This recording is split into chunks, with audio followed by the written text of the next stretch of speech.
Okay then guys, just run you through a little intro to simple operations for this section, take you through what we need to do the questions in this section and familiarise ourselves with the concept of complex numbers. Basically, we can start with imaginary numbers. These arise from solving equations like this. If we go x squared equals minus 2, say, to solve that we square root both sides. So let's square root both sides then. We get a plus and a minus as is customary, but we get the square root of minus 2, which doesn't exist, does it?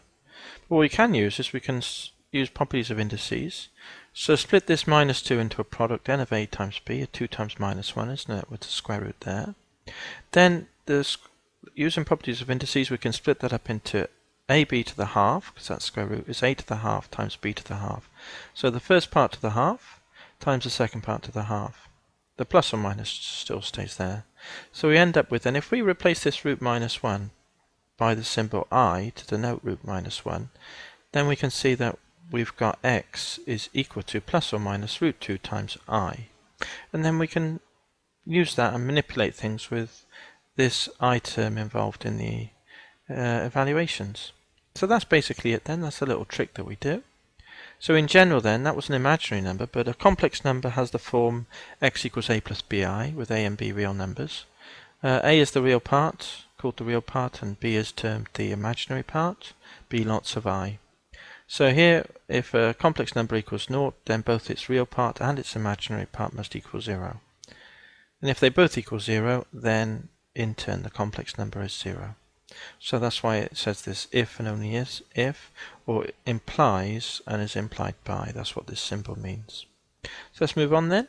So once we know what we're talking about with complex numbers, then we can now perform simple operations on complex numbers, such as addition, subtraction, multiplication and division.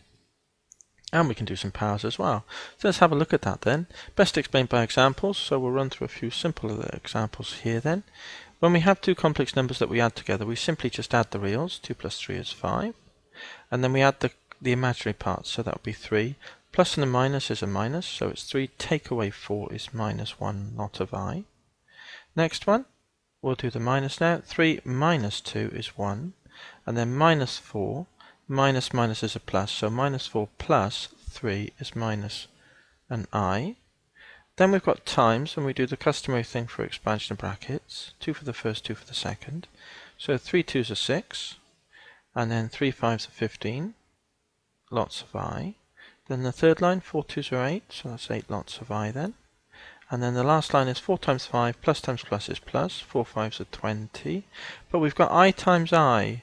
And I was, so I squared, so we can start, if I is equal to the root of minus 1, which we just said above by definition, if we square both sides, then I squared will equal minus 1, won't it? So it will be 4 times 5 is 20, plus times plus is plus, but we've got I squared, which is times minus 1. There we go. Let's tidy that up. 6 minus 20, we've got minus 14 is the real part. 15 plus 8 is 23. 23i. Minus 14 plus 23i. So we can start to see now how we can manipulate powers of I as well, can't we? So if I is root minus 1, I squared is minus 1. So that would tell us what I cubed is then, won't it? So we can just increment times these two together, and we'll get minus times an I. And then I to the 4, we can write using properties of indices as I squared squared, can't we? I squared is minus 1, and that's minus 1 squared, which equals 1. So we can build up ascending powers of I very easily by using properties of indices. And once you get to I to the 4, then you can factor out the I to the 4s in a power problem and simplify it considerably and very quickly as well. So that's just a little note there on powers of I, incidental, as we went along here performing these simple operations. Let's just do division now. Now with division, it's customary to, what the term is realize the denominator, to turn it into a real number. I often say rationalize because it's also a rational number as well. And to do that, you multiply by the complex conjugate. So the complex conjugate of 3 minus 4i is you just flip this sign. If it's a minus, you flip it to a plus. If it were a plus, you flip it to a minus. So the conjugate of 3 minus 4i is 3 plus 4i. And similarly, the conjugate of 3 plus 4i is 3 minus 4i. So one is the conjugate of the other. So when we can't change this fraction, so we need to put a 3 plus 4i on top. Got more than one term here, so we put a bracket, composite term. So what does that equal then? Let's just work it out and see what we get. To finish this little intro off, we'll get 4 3s, 12. I'll run through it quite quickly. 4 4s are 16, that's 16i. Then we've got 2 3s are 6, that's 6 lots of I. And then we've got a plus times plus, which is a plus. 2 4s are 8. We've also got an I squared, so that flips that to a minus on top. Underneath we've got 9 plus 12i. 3 3s were 9. Minus 12i, yeah? And the last term will be minus times a plus is a minus. 4 times 4 is 16. And then we've got an I times I, which is I squared, which changes that to a plus. So these terms, if you look at them, 12i and minus 12i cancel each other out.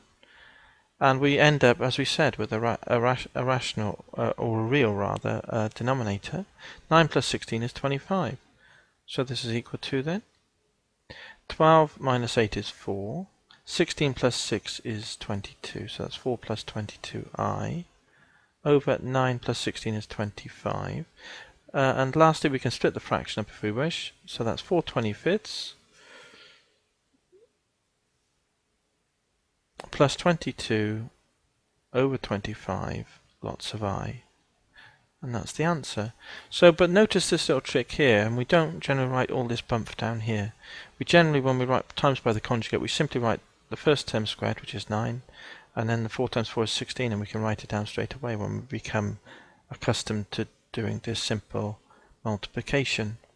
Okay then guys, that's all I wanted to say about the simple operations on complex numbers for this section.